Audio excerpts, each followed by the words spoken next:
یہ ویڈیو نہ صرف آپ کی زندگی کی تفصیلات فراہم کرے گی بلکہ آپ کے پیغام کی اہمیت کو بھی اجاگر کرے گی۔ اگر آپ اسلام اور نبی کریم صلی اللہ علیہ وسلم کی زندگی کے بارے میں مزید جاننا چاہتے ہیں تو یہ ویڈیو ضرور دیکھیں۔ اس ویڈیو میں ہم آپ صلی اللہ علیہ وسلم کی پرورش، آپ صلی اللہ علیہ وسلم کی ابتدائی جدوجہد، آپ صلی اللہ علیہ وسلم کے پیغام کی پر روشنی ڈالیں گے کہ آپ صلی اللہ علیہ وسلم کس طرح قبائل کے درمیان اعتزاز قائم کیا اور اسلامی تعلیمات کو فروغ کیا۔ عبد المطلب حضرت محمد صلی اللہ علیہ وسلم کے دادا تھے۔ عبد المطلب قبیلے قریش کا ایک بااشر شخص تھے۔ وہ کعبے کی دیکھ بھال کے انچارج تھے، جو عربوں کے لیے ایک مقدس مقام تھا۔ نبی کریم صلی اللہ علیہ وسلم کی پرورش ان کے دادا نے کیا تھا۔ رسول صلی اللہ علیہ وسلم کی والدہ کے وفات کے بعد عبد المطلب نے آپ صلی اللہ علیہ وسلم کی پرورش کی۔ چچا ابو طالب نے بچپن سے ہی پیغمبر اسلام کی حفاظت کی اور ہمیشہ ان کا ساتھ دیا۔ اسلام کی مخالفت کی اور انہوں نے خود اسلام قبول نہیں کیا تھا، لیکن انہوں نے رسول صلی اللہ علیہ وسلم کو قریش کے ظلم سے بچانے کی پوری کوشش کی۔ انہوں نے شہادت دیا۔ بالآخر قریش نے ان پر اتنا ظلم کیا کہ وہ مر گئے۔ چچا حمزہ کو شیر خدا بھی کہا جاتا تھا اور حضرت حمزہ کو اسلام کا شیر بھی کہا جاتا تھا۔ اسلام بھی قبول کیا۔ وہ سب سے پہلے اسلام قبول کرنے والے تھے اور رسول صلی اللہ علیہ وسلم کی حمایت کرتے تھے، اور انہوں نے جنگ احد میں شہادت پائی۔ چچا عباس نے بعد میں اسلام قبول کیا اور عباس نے پیغمبر کی حمایت اور پھر انہوں نے مشکل وقت میں آپ صلی اللہ علیہ وسلم کی کئی بار مدد کی۔ آپ صلی اللہ علیہ وسلم کی 11 بیویاں تھیں۔ خدیجہ بن خویلد رسول صلی اللہ علیہ وسلم کی پہلی اور سب سے پیاری بیوی تھیں، اور انہوں نے آپ صلی اللہ علیہ وسلم کی مالی اور ذہنی مدد کی۔ عائشہ صدیقہ رضی اللہ تعالی عنہ رسول صلی اللہ علیہ وسلم کی سب سے چھوٹی بیوی اور ایک عالمہ خاتون تھی۔ حفصہ بن عمر فاروق کی بیٹی اور رسول صلی اللہ علیہ وسلم کی بیوی تھی۔ آپ صلی اللہ علیہ وسلم کی زوجہ محترم اور عالمہ خاتون تھی۔ زینب بن خلد اور خدیجہ کی بہن اور رسول صلی اللہ علیہ وسلم کی بیوی تھی۔ آپ کے 7 بچے تھے، قاسم، عبداللہ اور ابراہیم۔ رسول صلی اللہ علیہ وسلم کے 3 بیٹے تھے جو بچپن میں ہی فوت ہو گئے، اور رسول صلی اللہ علیہ وسلم کی 4 بیٹیاں تھیں، زینب، رقیہ، ام کلثوم اور فاطمہ۔ فاطمہ رسول صلی اللہ علیہ وسلم کی سب سے چھوٹی بیٹی تھی اور ان کی شادی علی بن ابو طالب سے ہوئی تھی۔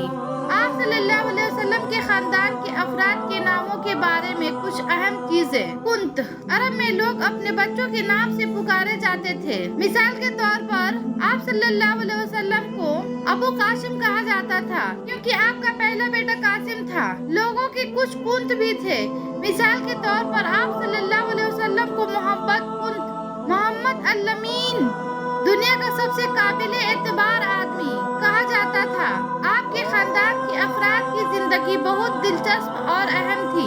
انہوں نے اسلام کی تبلیغ اور اشاعت میں اہم کردار ادا کیا۔